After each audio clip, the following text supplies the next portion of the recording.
What is microbiology? क्या समझते हो माइक्रोबायोलॉजी से बच्चों?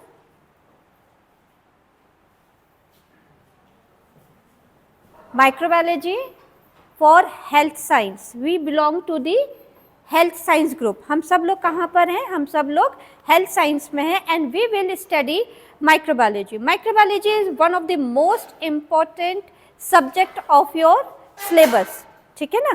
तो ये टर्म कहाँ पढ़ा है माइक्रोबायोलॉजी? ये टर्म कहाँ पढ़ा है हमने माइक्रोबायोलॉजी? जवाब दो, बिल्कुल जल्दी बताओ, माइक्रोबायोलॉजी हमने कहाँ पढ़ा है बच्चों? हाँ, बायोलॉजी क्या होता है? What is biology? जीव विज्ञान। आप तो उसका हिंदी बता रहे हो मुझे, मतलब क्या होता है biology? Biology comes from bios which refer to, bio मतलब living organisms, all the living organism. हम किसी भी चीज को लिविंग कब बोलते हैं? जब उसके अंदर ग्रोथ हो रही हो, मल्टीप्लिकेशन हो रहा हो, डेवलपमेंट हो रहा हो, रेस्पिरेशन हो रहा हो, सांस से चलते रेस्पिरेशन हो रहा हो और वो खत्म हो रहा हो, डिस्ट्रॉय हो रहा हो, तो उसको हम लिविंग बोलते हैं। फॉर एग्जाम्पल ये टेबल लिविंग नहीं है, नहीं है ना? लेकिन ह्यूमन बीइंग ये लिविंग है, ठीक है? ये पत्ते जो होते हैं प्लांट्स, ये लिविंग है। क्यों? क्योंकि टेबल के अंदर जैसा आपने रखा है वैसे ही रहेगा, लेकिन ह्यूमन बीइंग हुए, एनिमल्स हुए, प्लांट्स हुए, इन सब में चेंजेस देखे जाते हैं। That is known as living, ठीक है? जो लिविंग है वो ग्रीक का वर्ड है, बायोस से आया है, दैट इज लिविंग ऑर्गेनिज्म। और लॉजी का मतलब होता है स्टडी। स्टडी मतलब अध्ययन करना, उसकी सारी चीज़ों की स्टडी करना, तो लॉजी टर्म हो गया। तो बायोलॉजी एक ऐसा एक ऐसा सब्जेक्ट है जिसमें हम सारे लिविंग ऑर्गेनिजम्स का पढ़ते थे। नाउ माइक्रोबायोलॉजी, ठीक है? लास्ट 200 ईयर से माइक्रोबायोलॉजी को बहुत एडवांसमेंट मिल रहा है, ठीक है? माइक्रो का मतलब होता है माइन्यूट, स्मॉल, इतने छोटे जिनको हम अपनी नेकेड आइज से नहीं देख पाते हैं। जो हमारा देखने का विजन है, हम क्या कितना देख पाएंगे? एक हेयर आपका इतना एक डिस्टेंस होता है ना, हेयर अगर आपका है वो आप देख लेते हो, उससे कम साइज वाले चीज़ों को हम नहीं देख पाते हैं। तो माइक्रो का मतलब ये होता है कि वो चीज़ें जो हम अपनी नेकेड आइज से नहीं देख पा रहे हैं, और अगर हमें देखना है, पढ़ना है, तो हमें किसी टूल का सहारा लेना पड़ेगा, हेल्प लेनी पड़ेगी, and that tool is lens. वो होता है लेंस, जो कि आपके छोटे ऑब्जेक्ट को थोड़ा सा विजुलाइज करता है, बड़ा कर देता है साइज में, और हम देख पाते हैं। तो माइक्रोलॉजी माइक्रो ऑर्गेनिज्म की जो स्टडी है, जिसको हम जो भी माइक्रो लिविंग सेल्स हैं उनको देखने के लिए, if we are using microscope, scope मतलब विजन करना, और माइक्रो मतलब छोटे को, माइक्रोस्कोप की हेल्प से अगर हम स्टडी कर पा रहे हैं, that is known as microbiology. Microbiology वो साइंस जिसमें हम छोटे ऑर्गेनिजम्स का स्टडी करते हैं। तो माइक्रोबायोलॉजी की जो स्टडी हुई है वो स्टार्ट हुई थी लिवेनहॉक से, जिन्होंने कैटेगरी वाइज ऑर्गेनिजम्स को डिवाइड करा था। समझने की कोशिश करो, एंटोनी वैन लीनियहॉक जो थे वो 1967 में उनका 1674 में उनका बर्थ हुआ था। He was known as the father of microbiology. Father of microbiology क्यों बोल रहे हैं इनको? इसलिए बोल रहे हैं कि इन्होंने सबसे पहले लेंस बनाया था। लेंस वो ऑब्जेक्ट होता है जिससे हम देख पा रहे हैं, और उससे उन्होंने क्या करा था, तकरीबन 266 टाइम गुना सेल्स को देख पा रहे थे। उन्होंने सबसे पहले देखा लेंस के थ्रू कुछ और दिख रहा है उनको माइक्रोस्कोप के अंदर लेंस में, तो उन्होंने पत्ती, जो भी उनके पास ऑब्जेक्ट आते थे उसको ऑब्जर्व करते चले जाते थे। ही वॉज द पर्सन जिसने सबसे पहले एनिमल क्लास को डिस्क्राइब करा था 1674 के आसपास में। नेक्स्ट करना बेटा। तो इस तरीके से if we talk about the micro organisms, microbiology में जिसमें हम माइक्रो ऑर्गेनिज्म पढ़ते हैं, तो माइक्रो ऑर्गेनिज्म कितने तरीके के होते हैं, कितने जानते हो तुम लोग? कितने माइक्रो ऑर्गेनिजम्स को हम जानते हैं? बैक्टीरिया हो गया, वायरसेस हो गए, फंजाई हो गया, प्रोटोजोआ हो गया, एल्गी हो गया। इन योर जूनियर क्लासेस आपने पैरामीशियम, एल्गी इन सब के बारे में पढ़ा है ना? ये भी माइक्रो ऑर्गेनिजम्स हैं। माइक्रो ऑर्गेनिजम्स कैसे हैं? क्योंकि इनको भी स्टडी करने के लिए, इनके सेल को स्टडी करने के लिए we are using the microscope, ठीक है? तो अब फर्स्ट हम बात करते हैं फंजाई की। एक चीज़ और क्लियर अभी समझ लो, माइक्रो ऑर्गेनिज्म, देखो एनिमल का ये जो लिविंग ऑर्गेनिज्म का क्लासिफिकेशन 3 तरीके से हुआ है। जब भी हम लिविंग ऑर्गेनिज्म को पढ़ते हैं तो या तो वो एनिमल है, या वो प्लांट है, या फिर वो क्या थे, बैक्टीरिया थे, मोनेरा के ग्रुप के थे। हमने ऐसे ही पढ़ा है ना, ठीक है? उसके बाद क्या हुआ, उसके बाद कैसे क्लासिफिकेशन करा, यूक्रियोट और प्रोक्रियोट के अंदर, ठीक है? साइंस मतलब जो हम बेसिक बायोलॉजिकल साइंस करते हैं, तो माइक्रो ये जितने भी लिविंग ऑर्गेनिज्म है उनका क्लासिफिकेशन यूक्रियोट और प्रोक्रियोट पे हुआ। यूक्रियोट वो ऑर्गेनिजम्स होते हैं जिनके अंदर न्यूक्लियस प्रेजेंट होता है, जिनके सेल के अंदर न्यूक्लियस प्रेजेंट होता है, और प्रोक्रियोट वो होते हैं जिनके सेल के अंदर न्यूक्लियस प्रेजेंट नहीं होता है। मतलब हम ब्रॉडली अगर डिफाइन करेंगे यूक्रियोट और प्रोक्रियोट को, तो वो सारे सेल्स, चाहे वो एनिमल के हों, चाहे वो प्लांट के हों, चाहे वो माइक्रो ऑर्गेनिज्म के हों, जिनके अंदर न्यूक्लियस प्रेजेंट है, वो कहलाएंगे यूक्रियोटिक सेल, यूक्रियोट्स, ठीक है? वो पूरा किंगडम क्या कहलाएगा, यूक्रियोट्स का कहलाएगा। और वो सेल और वो ऑर्गेनिज्म जिनके अंदर न्यूक्लियस प्रेजेंट नहीं है, वो कहलाएंगे प्रोक्रियोट्स। इस तरीके से if you talk about the human being या एनिमल की बात करें तो वो क्या है, एनिमल क्या है, यूक्रियोट्स है, ठीक है? और अगर हम ये प्लांट्स की बात करें तो वो क्या है, प्लांट यूक्रियोट्स है, क्योंकि उनके सेल के अंदर न्यूक्लियस प्रेजेंट रहता है। And if you talk about the bacteria, bacteria क्या है, प्रोक्रियोट्स है। फंजाई क्या है, फंजाई क्या है, यूक्रियोट्स है। अब आप यहाँ पर समझो, यहाँ पर ये ज़रूरी नहीं है कि जितने भी माइक्रो ऑर्गेनिजम्स हैं वो प्रोक्रियोट्स हों। माइक्रो ऑर्गेनिजम्स के अंदर जो 5 basic types of micro organism पढ़ते हैं, उनके सेल का स्ट्रक्चर्स अलग अलग है। फंजाई आते हैं यूक्रियोट्स में, वेदर और बैक्टीरिया आते हैं प्रोक्रियोट्स में, ठीक है? प्रोटोजोआ आपके आते हैं यूक्रियोट्स में, प्रोटोजोआ अलग कैटेगरी में आ जाएंगे। तो फंजाई को जब भी स्टडी कराए, they are belong to eukaryotes having the membranes bounded. Micro organism को स्टडी करने के लिए हमें उनका स्ट्रक्चर का नॉलेज होनी ही चाहिए, हर माइक्रो ऑर्गेनिज्म। फॉर एग्जांपल आप समझो कि ये पूरी क्लास है, हम सब कौन है, हम सब ह्यूमन बीइंग हैं। हमारे एक कैरेक्टर सेम है, सभी के पास 2 आंखें हैं, 2 हाथ हैं, 10 फिंगर है। ये क्या कैरेक्टर्स, हम 2 पैरों पे स्टैंड होते हैं, हमारा रीढ़ की हड्डी वर्टिब्रल कॉलम है।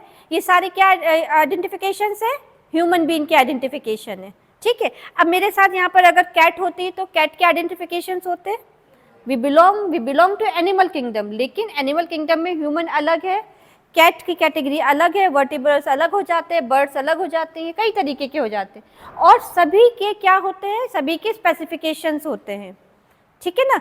इसी तरीके से माइक्रो ऑर्गेनिज्म को अगर मुझे आइडेंटिफाइड करना, अगर मैं कहूँ मैंने आपके एक पिंजरे के अंदर बहुत सारे जानवर रख दिए, बहुत सारे एनिमल्स रख दिए, आप आइडेंटिफाइड कर लोगे उनको, करोगे ना आइडेंटिफाइड? कैसे करोगे?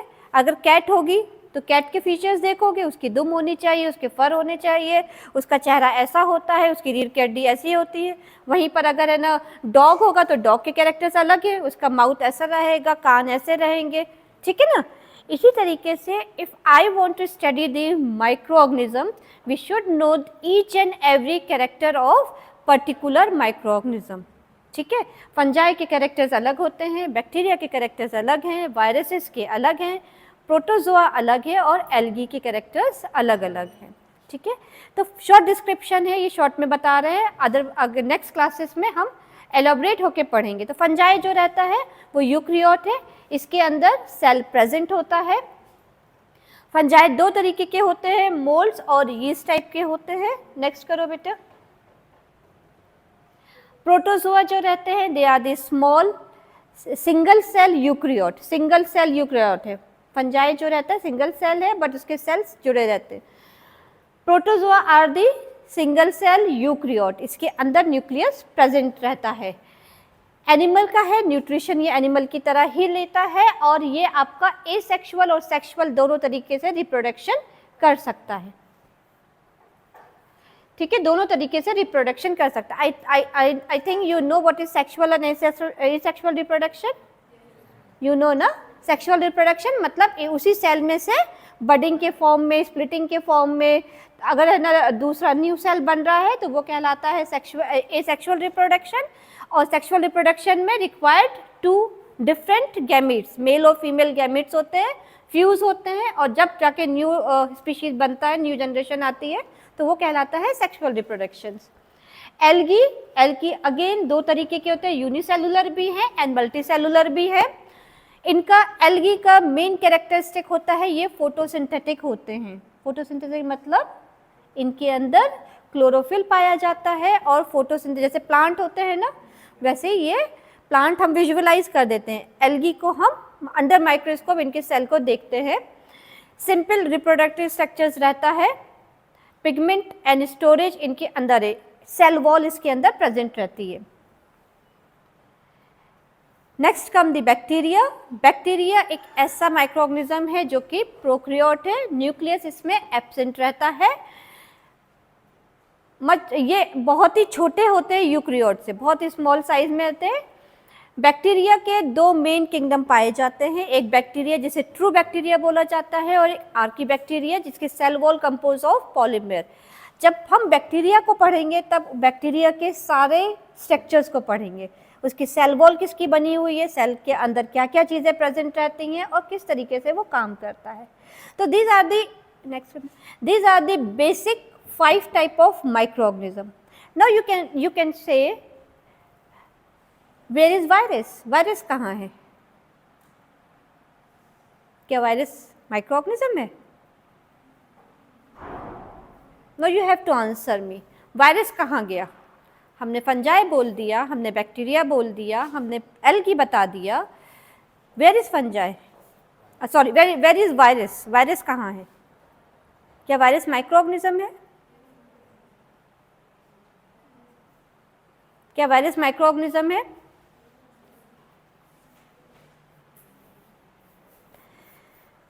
Now tell me, माइक्रोऑर्गेनिज्म की स्टडी लास्ट 200 ईयर से हो रही है, तो क्या माइक्रोऑर्गेनिज्म 200 साल पुराने हैं?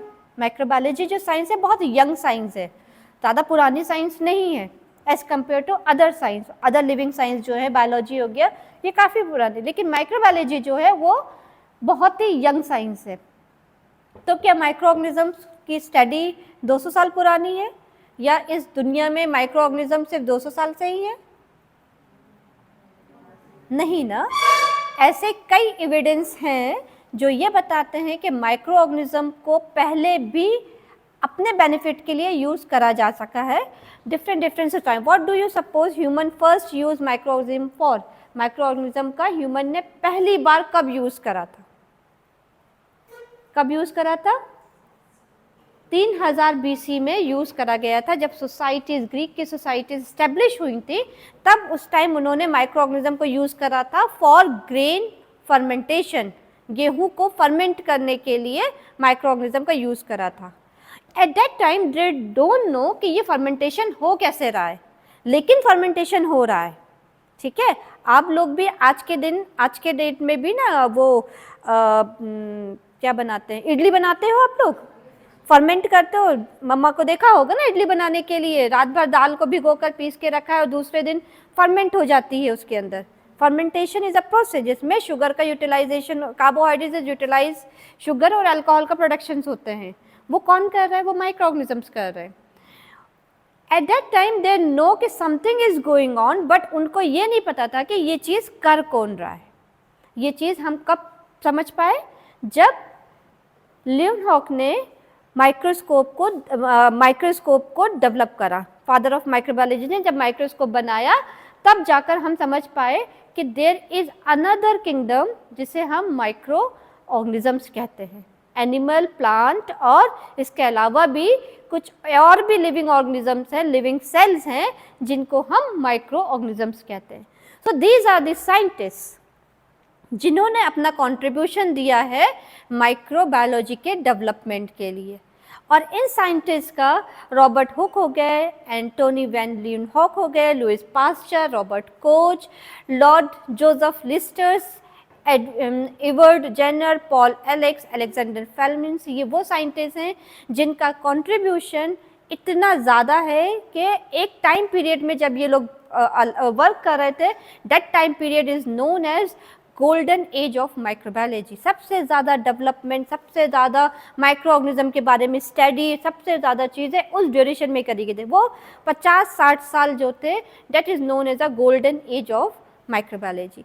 Step by step microbiology develop हो गई और now days we are in the modern era of the microbiology, जहाँ पर हम माइक्रो ऑर्गेनिज्म की स्टडी करते हैं उनके डीएनए के ऊपर, उनके जेनेटिक मटेरियल्स के ऊपर। तो step by step micro organisms हम इस तरीके से आगे बढ़ते चले गए। नेक्स्ट करना बेटा, you should remember all this name, ये सारे साइंटिस्ट के नाम आपको याद होना चाहिए। नाउ वी विल डिस्कस कि स्टेप बाय स्टेप कैसे माइक्रोबायोलॉजी जो है वो आपकी इवॉल्व हुई है। Golden age of microbiology in 1665 there was a scientist known as Francisco Redi. ये वो साइंटिस्ट है जिसने सबसे पहले बताया था, स्पॉन्टेनियस जनरेशन बोला था। स्पॉन्टेनियस जनरेशन, डिकेइंग, इन्होंने क्या एक एक्सपेरिमेंट करा, इन्होंने एक एक्सपेरिमेंट करा। एक फ्लास्क के अंदर मीट का एक पीस रखा, 3 फ्लास्क लिए, तीनों फ्लास्क के अंदर एक में मीट का पीस रखा, एक को सील कर दिया, एक में उन्होंने गॉज पीस लगा दिया कि मक्खी अंदर नहीं जाए, और एक को खुला रखा। ठीक है, उसमें देखा एक में जब फ्लाइज अंदर जा रही थी तो उसके अंदर मीट के अंदर कीड़े पड़ गए। ठीक है, जिसको उन्होंने सील करा था, जिसमें फ्लाइज नहीं जा पाई थी, उसके अंदर कुछ भी डिके नहीं हुआ।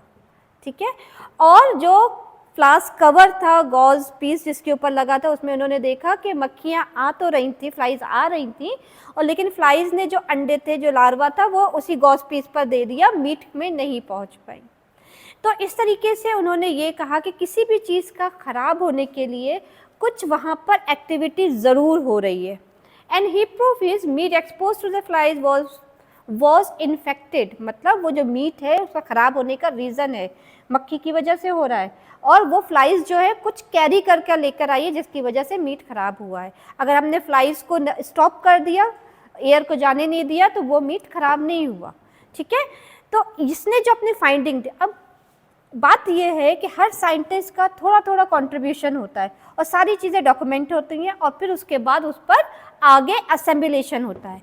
आज जो आप माइक्रोबायोलॉजी के एक्सपेरिमेंट करते हो, देखते हो, समझते हो, आइडेंटिफाइड करते हो, ये उस टाइम पीरियड की सारा डिस्कवरीज है। नेक्स्ट करना, ही वॉज द फर्स्ट जिसने इस तरीके से करा। Now the next scientist is Louis Pasteur. इनका बहुत ज़्यादा कॉन्ट्रीब्यूशन है माइक्रोबायोलॉजी को इस्टेब्लिशमेंट में।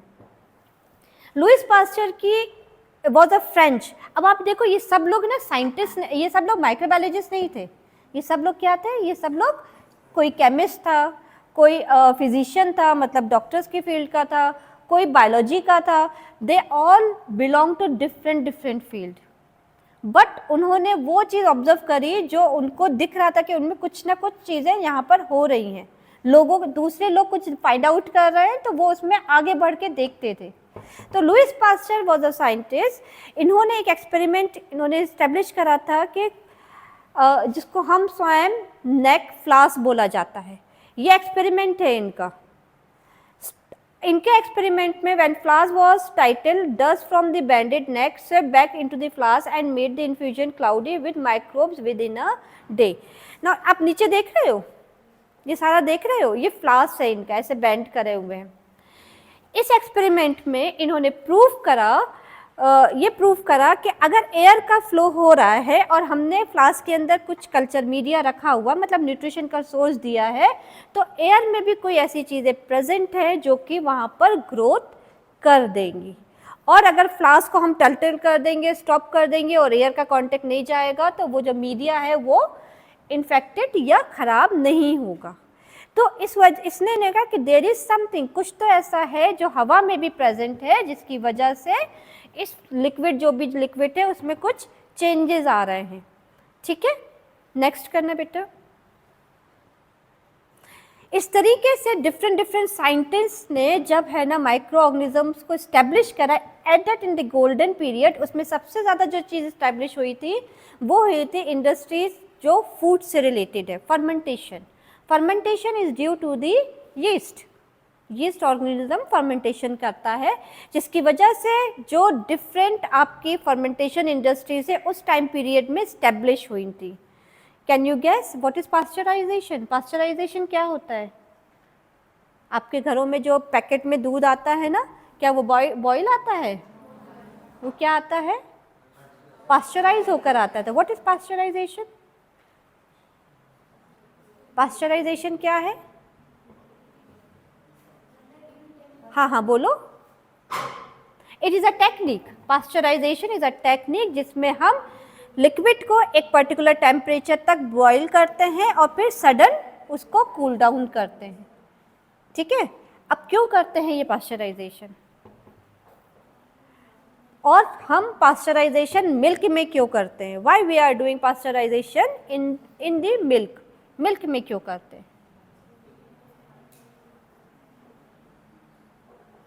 यू आर दी स्टूडेंट्स, तुम्हें ये फाइंड आउट करना चाहिए कि पास्चराइजेशन हम मिल्क में क्यों कर रहे हैं। तो दीज आर दी चीज़ बनाना हुआ, सोया सॉस बनाने हुए, योगर्ट बनाना हुआ, आपके अल्कोहल्स बनाने हुए, ये all these products are fermentation products है। ठीक है, तो माइक्रो ऑर्गेनिज्म सबसे ज़्यादा यूज़ कहाँ हो रहा है? फूड इंडस्ट्रीज में हो रहा है। ठीक है, this is a benefit part of micro organism. ठीक है, हार्मफुल पार्ट भी है माइक्रो ऑर्गेनिज्म का, हार्मफुल पार्ट भी है। आप लोग बहुत अच्छे से जाते हो ना, चीज़ खाते हो, ये आपके ये जो इतने ड्रिंक्स हैं, ये आपके प्रिजर्व फूड्स हैं, ये सब फर्मेंटेटेड फूड्स हैं, इडली खा रहे हो, बहुत सारी चीज़ें खाते हो, ये सब माइक्रो ऑर्गेनिज्म। कर्ड खाते हैं हम, श्रीखंड खा रहे हैं, मिल्क की बनी हुई कितनी सारी चीज़ें खा रहे हैं, है ना, तो ये सब माइक्रो ऑर्गेनिजम्स का है। तो micro organisms are benefit to human being and are harmful to human being. Benefit भी दे रहे हैं और हार्मफुल भी हैं। तो ये जो कैटेगरी है ये बहुत वास्ट कैटेगरी है। तो हमें हमारे बेनिफिट के लिए कौन से ऑर्गेनिज्म है, कहाँ कहाँ हम उनका यूज़ कर सकते हैं, वो भी है। और वही ऑर्गेनिज्म और वही एक कैटेगरी माइक्रो ऑर्गेनिज्म के जो कि पैथोजेनिक हैं, जो कि डिजीज़ कॉज करते हैं। नेक्स्ट करना।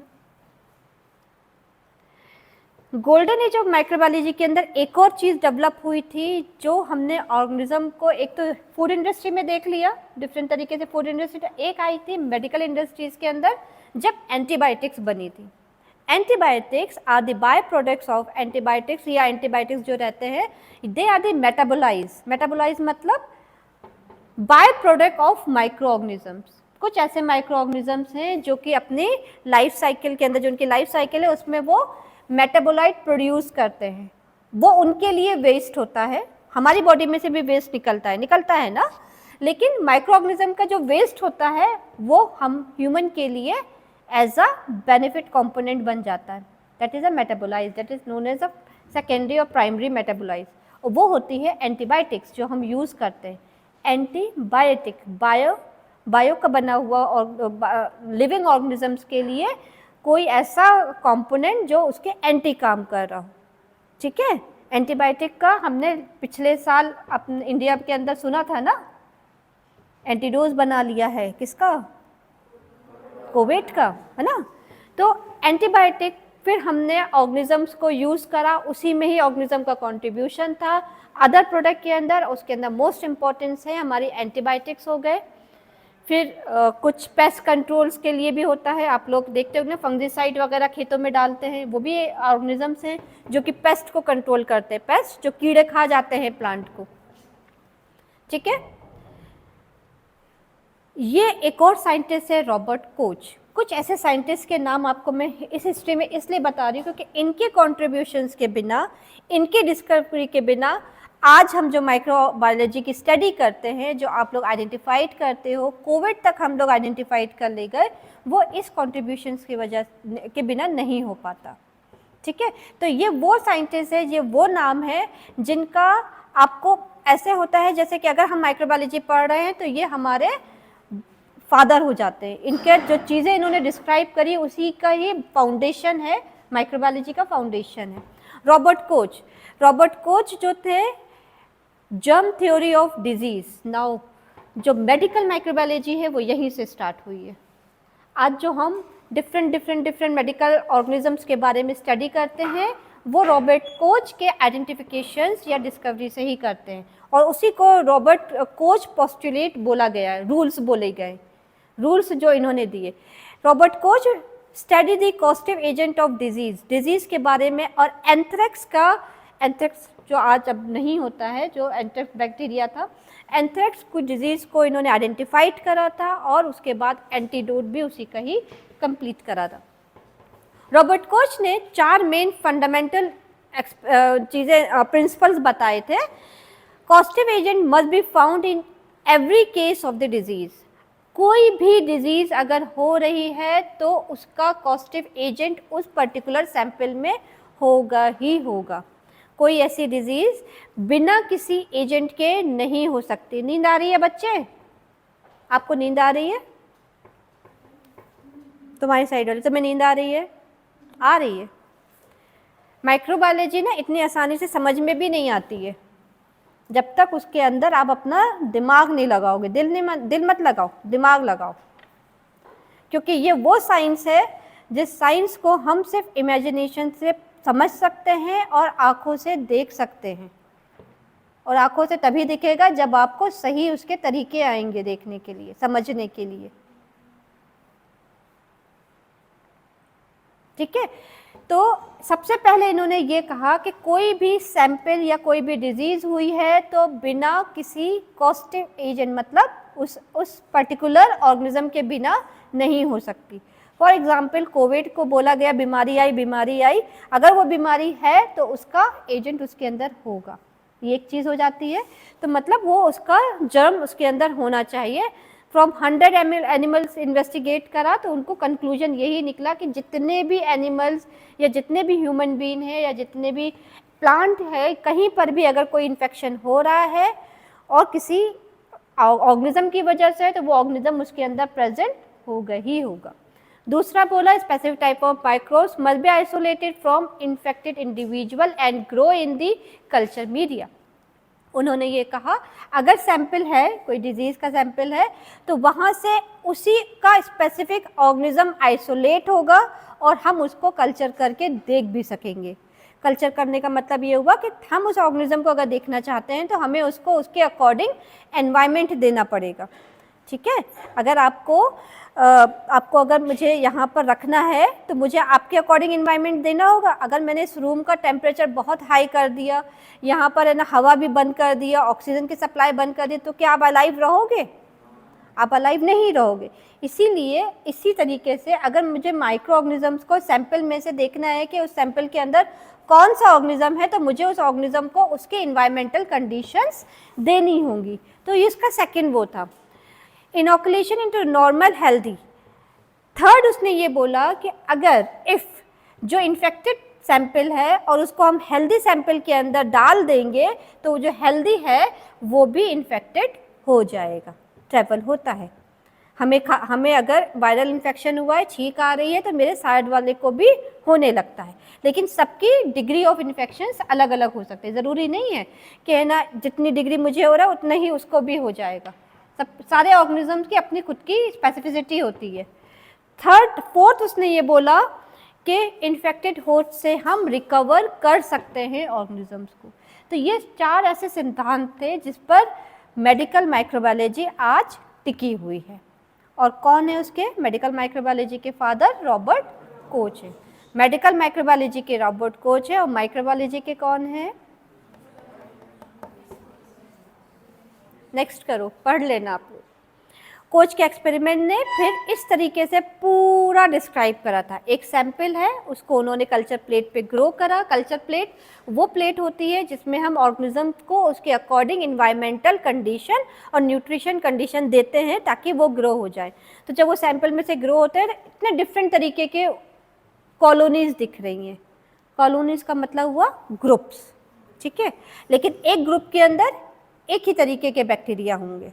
तो आप देख रहे हो कितनी तरीके के दिख रहे हैं, 1 2 3 4 12 उन्होंने आइडेंटिफाइड करी है।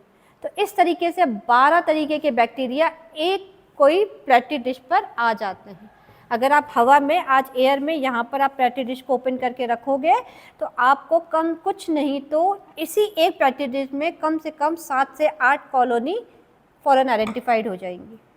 तो this is known as mix culture, ये जिस भी सैंपल से इन्होंने करा हुआ है, ठीक है। नेक्स्ट करो।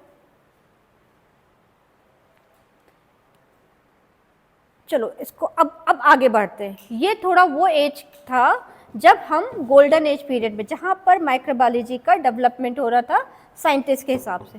नेक्स्ट करना बेटा। मेडिकल माइक्रोबायोलॉजी में एक और बहुत साइंटिस्ट उसके अंदर हैं जिसने ना हैंड वॉश का कॉन्सेप्ट उसी टाइम आया। आप हैंड वॉश नहीं कर रहे हैं तो आप बीमार जा रहे हैं। कोविड में भी ये चीज़ आ गई थी।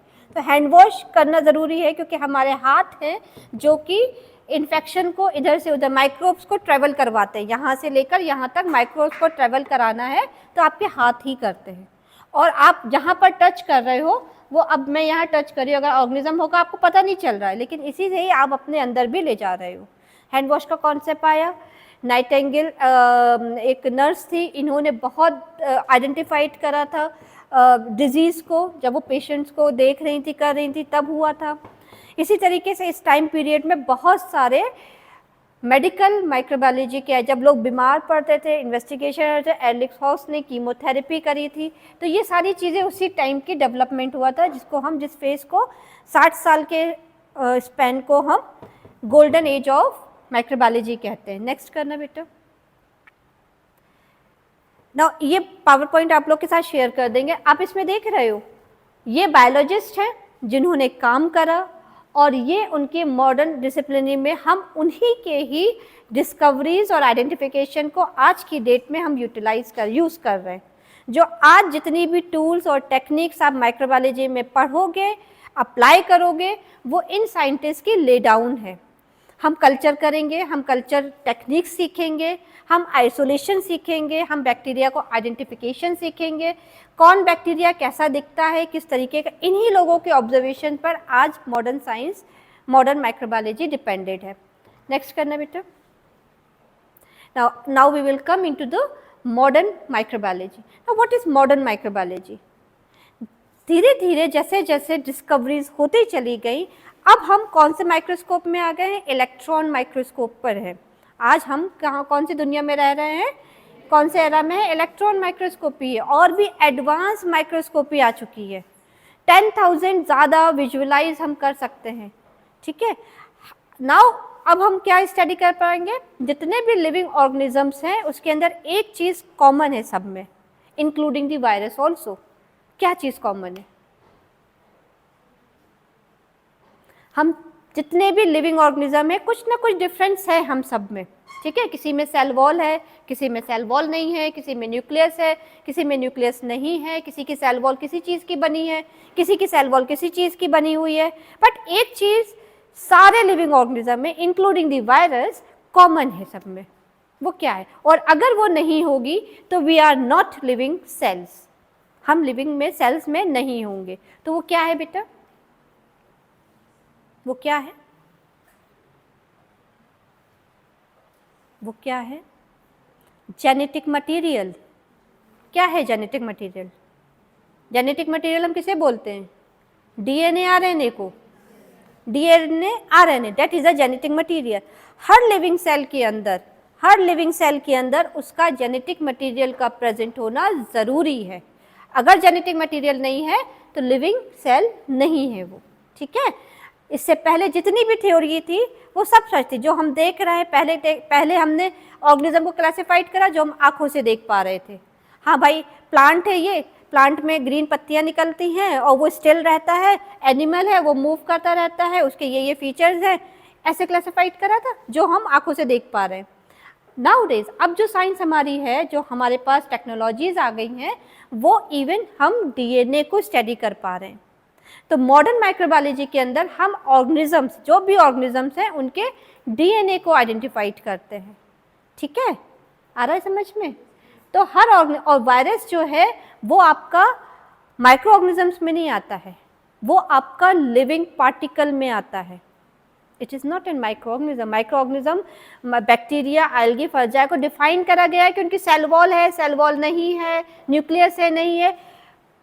वायरस एक ऐसा पार्टिकल है जिसके अंदर ना न्यूक्लियस होता है, ना सेल वॉल होती है, उसके अंदर उसका जेनेटिक मटेरियल ही होता है, और वो भी एक ही टाइप का, या तो डीएनए होगा या आरएनए होगा। तो आज जो हम स्टडी करते हैं, हम आइडेंटिफाइड करते हैं, बेसिक जो टेक्नोलॉजी उसके साथ साथ एडवांस टेक्नोलॉजी में भी आइडेंटिफाइड करते हैं। फॉर एग्जाम्पल, आपको एक कोई सैंपल कहीं मिल गया, सपोज कर लो किसी कपड़े के ऊपर आपको कुछ कफ मिल गया, ठीक है, आपसे कहें कि इसको आइडेंटिफाइड करो, क्या है ये, इसके अंदर कौन का कैसे कफिंग हुई है, आप क्या करोगे? आप उसको सैंपल को लोगे, जो अपनी बेसिक टेक्नोलॉजी है, कल्चर प्लेट है, कल्चर प्लेट पे हमने इनोकुलेट करा, अंडर माइक्रोस्कोप देखा, आपको दिख गए बैक्टीरिया।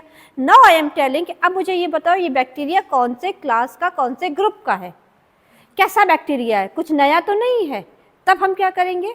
तब हम जाएंगे उसके डीएनए की आइडेंटिफिकेशन पे, डीएनए सीक्वेंसिंग पर, ठीक है। और ये मॉडर्न माइक्रोबायोलॉजी पूरी की पूरी डिपेंड करती है आपके माइक्रो ऑर्गेनिज्म के डीएनए आरएनए की सीक्वेंसिंग पर, ठीक है। आप लोग ने वो देखते होंगे ना, फॉरेंसिक साइंस में वो ब्लड मिल जाता है तो हम आइडेंटिफाइड कर लेते हैं कि ये किसका ब्लड है, ह्यूमन ब्लड है या किसका है। कैसे आइडेंटिफाइड करते हैं? ब्लड के अंदर जो सेल है और सेल के अंदर जो न्यूक्लियस है, और उस न्यूक्लियस के अंदर क्या होता है? डीएनए होता है, और उस डीएनए की हम सीक्वेंसिंग करके मैप कराते हैं कि ये कौन सा किसका डीएनए हो सकता है, सीक्वेंसिंग जो होते हैं, and that science is known as molecular biology. तो माइक्रो ऑर्गेनिजम्स की नाउ आइडेंटिफिकेशन हम किससे करने लगे? उसके डीएनए पे करने लगे। Although we are not skipping the basic जो क्लास, बेसिक तरीका जो है वो नहीं स्किप करते हैं। आइडेंटिफिकेशन अब हमारी मॉडर्न तरीके से न्यू टेक्नोलॉजी से होने लगी। हम जहाँ माइक्रो ऑर्गेनिज्म के सेल के कवर और सेल वॉल ही देख पाते हैं, आपके ये जो माइक्रोस्कोप आपके लैब में प्रेजेंट है, इलेक्ट्रॉन माइक्रोस्कोपी और डार्क फील्ड माइक्रोस्कोपी, बहुत सारे माइक्रोस्कोप है, उससे हम इवन उसके सेल के अंदर में कैसा स्ट्रक्चर है वो भी आइडेंटिफाइड कर लेते हैं। और डीएनए दिखता नहीं है, डीएनए हम आइसोलेट करते हैं, उसके सेल में से निकालते हैं और फिर टेक्निक्स के थ्रू उसकी सीक्वेंसिंग करते हैं, डीएनए सीक्वेंसर होते हैं, उससे हम मैच करते हैं। ये जो साइंस है ये कहलाती है मॉडर्न माइक्रोबायोलॉजी। नेक्स्ट करो बेटा।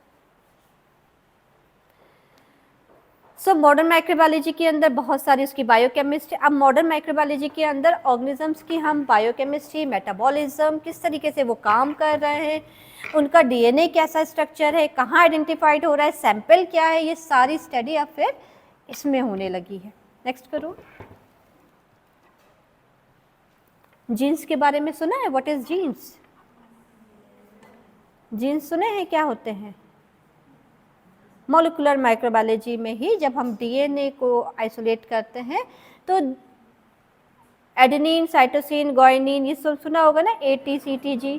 जब डीएनए का स्ट्रक्चर तो आपने अपने 11th-12th में पढ़ा ही होगा, वहीं पढ़ाए जाते हैं, थोड़ा थोड़ा ध्यान है, वो हेलिकल स्ट्रक्चर रहता है, बाइंडिंग होती है उनमें। वो जो होते हैं उन ATGC ये जो है ना, इनके 3 के पेयर बनते हैं, ठीक है। ये 3 के जो पेयर होते हैं ये किसी पर्टिकुलर प्रोटीन को कोड करते हैं। तो ये जो 3 के पेयर होते हैं that is known as genes. वो जीन जो किसी प्रोटीन को कोड कर रहे हों। नाउ हम ये देखें कि हम we are all human being, physically हम सब लोग एक दूसरे के, जो हमारा जो बेसिक स्ट्रक्चर है वो हम सबका सेम है, लेकिन हम सब लोग अलग हैं, हम सब अलग हैं। हम अलग क्यों हैं? क्योंकि हमारे डीएनए में कुछ ना कुछ कहीं ना कहीं चेंज होता है। जैसे ही न्यू जनरेशन आती है उसका अपना खुद का डीएनए चेंजेस होते चले जाते हैं। इसलिए इतने हम लोग एक होकर भी हम इंडिविजुअल है, हमारी खुद की आइडेंटिटी अलग ही है और वो आइडेंटिटी हमारा सिग्नेचर होती है। इसी बेस पर हम माइक्रो ऑर्गेनिज्म को भी उनके सिग्नेचर जीन से आइडेंटिफाइड करते हैं। Molecular genetic, molecular biology, recombinant DNA technology, gene therapy, ये सारी की सारी स्टडी मॉडर्न माइक्रोबायोलॉजी में करी जाती है। When you will expand your research, आप जब आगे बढ़ोगे तब आप इन्हीं टेक्निक्स के बेस पर आइडेंटिफिकेशंस करोगे। माइक्रो ऑर्गेनिजम्स के ऊपर ये टेक्निक सारी यूज होती हैं। आगे बताओ। Recombinant DNA technology, recombinant DNA technology, इसमें जीन, माइक्रोब्स, प्लांट और एनिमल के जीन्स को एप्लीकेशंस वो मैनिपुलेटेड करा जाता है और नया जीन, हेल्दी जीन्स बनाया जाता है। ठीक है। रिकॉम्बिनेंट डीएनए टेक्नोलॉजी से हम ड्रग्स, वैक्सीन, आपके फूड मटेरियल, आजकल कितने टाइप के देख रहे हो ना, कितने टाइप के फूड्स आ जाते हैं, ये सब इन्हीं टेक्निक से होता है। जीन थेरेपी से हम जो डिजीज़ वाला जीन होता है उसको अलग हटाकर न्यू जीन, जीन थेरेपी करके जो जेनेटिक डिसऑर्डर्स होते हैं उसमें जीन थेरेपी करके ट्रीटमेंट्स देते हैं। नेक्स्ट करो। माइक्रो ऑर्गेनिज्म का अब रोल और कहाँ कहाँ हो गया है, आप है ना इनका रोल बायो रेमिडिएशंस में करते हैं। बैक्टीरिया एनवायरनमेंट के पोल्यूशन को कंट्रोल करने के लिए करा जाता है। रिसाइकलिंग, केमिकल को रिसाइकिल करने के लिए करा जाता है, कार्बन उसको। In the sense micro organisms, bacteria हो, फंजाई हो, प्रोटोजोआ हो, वायरसेस को तो नहीं कहेंगे, ये जो माइक्रो ऑर्गेनिजम्स हैं इनमें से कुछ आपके डिजीज कॉजिंग माइक्रो ऑर्गेनिजम्स हैं और कुछ आपके बेनिफिट के लिए यूज करे जा सकते हैं। पेड़ों पे आप हर साल पतझड़ देखते हो, पतझड़ होता है ना, पत्ते गिरते हैं। ठीक है। जब से दुनिया है, जब से पेड़ पौधे, तब से पतझड़ है, पेड़ पत्ते गिरते रहते होंगे। आज तक ढेर क्यों नहीं लगा पत्तों का? कचरे का ढेर क्यों नहीं लगा? कितना कचरा निकलता है, सीवेज में कितना कचरा निकलता रहता है, क्यों नहीं लगा? क्योंकि उसको माइक्रो ऑर्गेनिज्म डिकम्पोज कर जाते हैं, खा जाते हैं। तो हमारे बेनिफिट के लिए ना, वरना अगर आज हम होते तो हम तो होते ही नहीं, दुनिया में तो सिर्फ कचरा कचरा रहता। ठीक है। तो माइक्रो ऑर्गेनिज्म हर जगह पाए जाते हैं, हर एवरी इन्वायरमेंट, जहाँ पर भी सोच लो, कोई भी कंडीशन सोच लो, वहाँ पर माइक्रो ऑर्गेनिजम्स है। और वहाँ से हम उनको स्टडी कर उनको आइडेंटिफाइड कर उनका इम्पोर्टेंस हमारी लाइफ में क्या है, किस तरीके से हमारी लाइफ को वो इफेक्ट करेंगे, बेनिफिट देंगे, ये सारी स्टडी जो होती है ये पूरी की पूरी माइक्रोबायोलॉजी में करी जाती है। ठीक है, हर ऑर्गेनिजम्स की। नेक्स्ट करना बेटा, लास्ट स्लाइड देखो कौन सी है। ये भी तुम लोगों ने देखा है ना, सीरोलॉजी, ब्लड के अंदर micro organisms, antigen, antibody, immunology, ये सब ब्रांच आपकी उसी की है। इम्यूनोलॉजी की ब्रांच हो जाती है, कीमोथेरेपी है, सीरोलॉजी है, ये सब के सब आपकी इसी आइडेंटिफिकेशन से लैब के थ्रू बढ़ते चले जाते हैं। नेक्स्ट करना।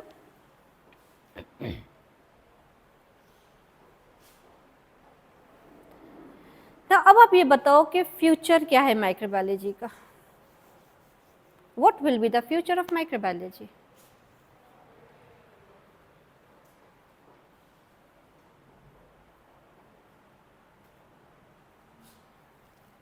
यही रुक जाएगी या साइंस की बढ़ती रहेगी? क्यों बढ़ती रहेगी? क्यों बढ़ेगी?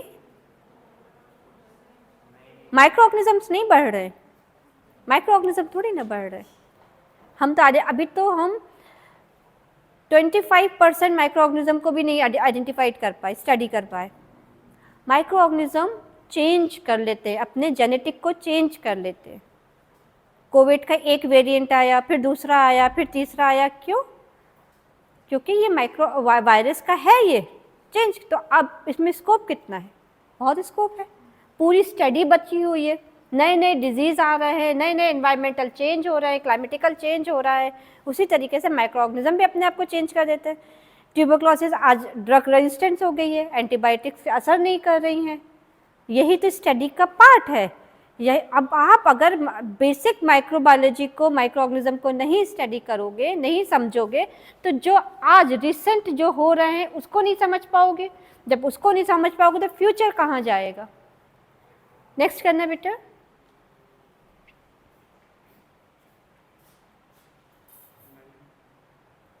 ये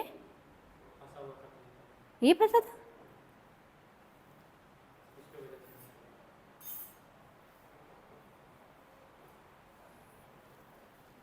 ठीक है।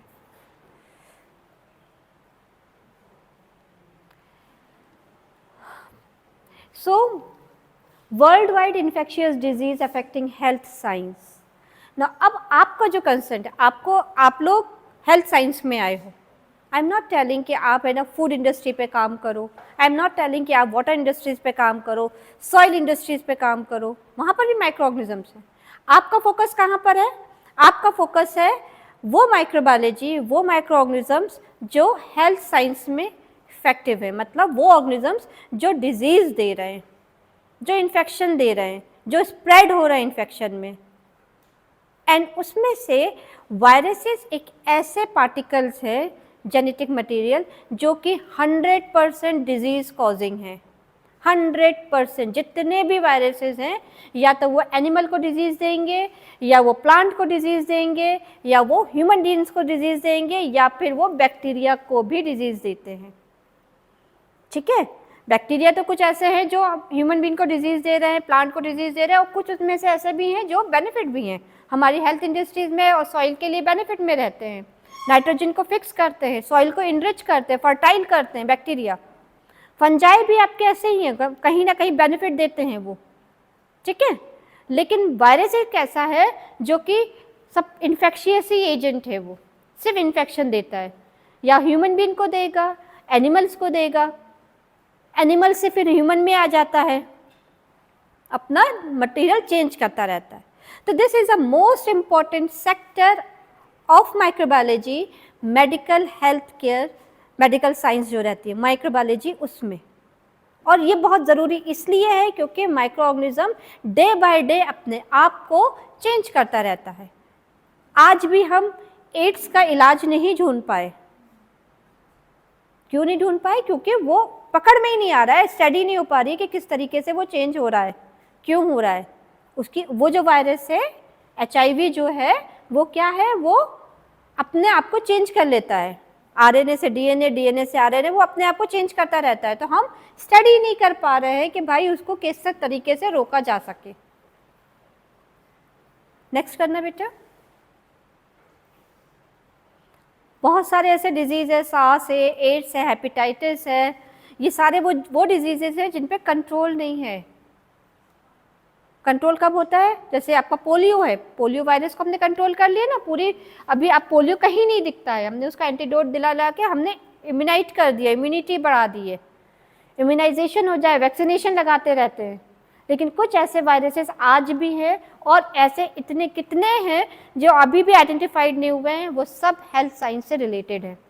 बेनिफिट वाले अलग है, हेल्थ साइंस से रिलेटेड अलग है। नाउ नेक्स्ट करो बेटा। नाउ हमारी ड्यूटी क्या है? What is our duty? Being the medical health professionals, आप लोग मेडिकल हेल्थ प्रोफेशनल्स हो गए, आपकी ड्यूटी बनती है कि आप प्रॉपर तरीके से इन्वेस्टिगेशन पार्ट पर जाओ। कोई भी चीज़ अगर आप इन्वेस्टिगेट कर रहे हो और अगर आपने प्रॉपर नहीं करा, स्पेशली इन माइक्रोबायोलॉजी, क्योंकि ब्लड है, अगर हमने सैंपल लिया ब्लड का, अंडर माइक्रोस्कोप देखा, सेल काउंट कर लिया, ठीक है, वो हमें पता चल रहा है कि रेड सेल है, दिखेंगे, हमें काउंट कर लेंगे, उसमें कोई प्रॉब्लम नहीं जाएगी। Instruments are there, biochemical serum लगाया, बायोकेमिकल टेस्ट लगा, ग्लूकोज का पता चल गया, ठीक है। बट माइक्रोबायोलॉजी के अंदर आप जब तक सही तरीके से काम नहीं करोगे, प्रॉपर प्रिकॉशंस लेते हुए काम नहीं करोगे, तो आप ये नहीं कह पाओगे कि जो आइडेंटिफिकेशन हुआ है वो आपके सैंपल में है कि नहीं है। इसलिए माइक्रोबायोलॉजी की जितनी भी टेक्निक्स होती हैं उनको प्रॉपर ही करना पड़ता है। प्रॉपर इन द सेंस कि जो उनके प्रोटोकॉल्स हैं वैसे ही करना है। आपको मास्क पहनना है, ग्लव्स लगाने हैं, एक आपको जो चैम्बर है एसेप्टिक प्रिकॉशन लेते हुए, सारी कंडीशंस को लेते हुए, स्टेलाइज करते हुए, तब आप सैंपल को इनोकुलेट और आइडेंटिफिकेशन पे जाते हो, तो ही आप माइक्रो ऑर्गेनिज्म को आइडेंटिफाइड करोगे, क्लासिफाइड करोगे, स्टडी करोगे, तो ही आप सैंपल में से उनको कह पाओगे कि ये ऑर्गेनिज्म इस कि इस सैंपल में से पाया गया है। आई मीन टू से कि ये सिर्फ एक इंट्रोडक्शन था कि कैसे माइक्रोबायोलॉजी आपकी डेवलप हुई है। अब आप जो लोग आपके सिलेबस में जो चीज़ है वो ये है कि इन ऑर्गेनिजम्स को जानते हुए समझते हुए कि कैसे कैसे क्लासिफाइड होते हैं, माइक्रोस्कोप के अंदर हम कैसे देखेंगे, और माइक्रोस्कोप के अंदर देखने के लिए हमें पीछे से क्या तैयारी करते हुए आना है, कैसे उनको कल्चर करना है, कौन से मीडिया पे कल्चर करना है, कितना टेम्परेचर देना है, सैंपल कैसे कलेक्ट करना है। सैंपल कलेक्शन से हमारे प्रिकॉशंस स्टार्ट हो जाते हैं।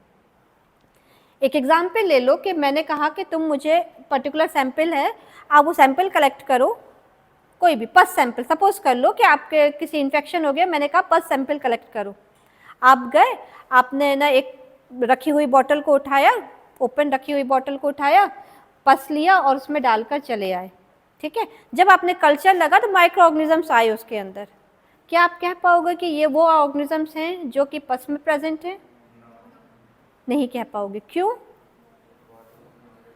क्योंकि आपने प्रिकॉशन नहीं लिया। आपने जो कंटेनर यूज करा उसके अंदर तो एयर है ना, एयर में माइक्रो ऑर्गेनिज्म प्रेजेंट है, तो हो सकता है जो ऑर्गेनिज्म ग्रो हुआ है वो सैंपल का ना हो कि एयर का हो। तो इसलिए फिर हमें क्या लेना है, हमने प्रिकॉशन वेरी फर्स्ट स्टेप से लेना है। सैंपल कलेक्शन से ही हमारा प्रिकॉशन स्टार्ट हो जाता है। आपका जो सैंपल कलेक्शन का जो वॉयल है वो आपका स्टेलाइज हो, एयर टाइट हो, आप ग्लव्स पहने हो, आप मास्क लगाए हो, आप जब सैंपल जिस चीज़ से कलेक्ट करे हो वो इंस्ट्रूमेंट, वो टूल्स आपका स्टेलाइज हो। तो आपने सैंपल लिया और सैंपल को एयर टाइट करा, फिर आप उस सैंपल को टाइम ड्यूरेशन में लैब तक लेकर जाओ। ऐसा नहीं हो कि आज लिया है परसों लेकर जाएंगे, तब तक तो ऑर्गेनिज्म खत्म हो जाएगा उसमें। फिर वो सैंपल को प्रॉपर टाइम ड्यूरेशन में आपको पहुंचाना है लैब तक, लैब में उसका आइडेंटिफिकेशन के जो भी मेथड्स है वो करने हैं टाइमली रहकर, तो जाकर हम कहेंगे कि हाँ इस पर्टिकुलर सैंपल है उसमें पर्टिकुलर ऑर्गेनिज्म प्रेजेंट है, ठीक है, ठीक है। और फिर उसकी जो स्टडी होती है that is known as identification of organisms, bacteria या जो भी हो सकती है। इतना समझ में आया? कोई डाउट?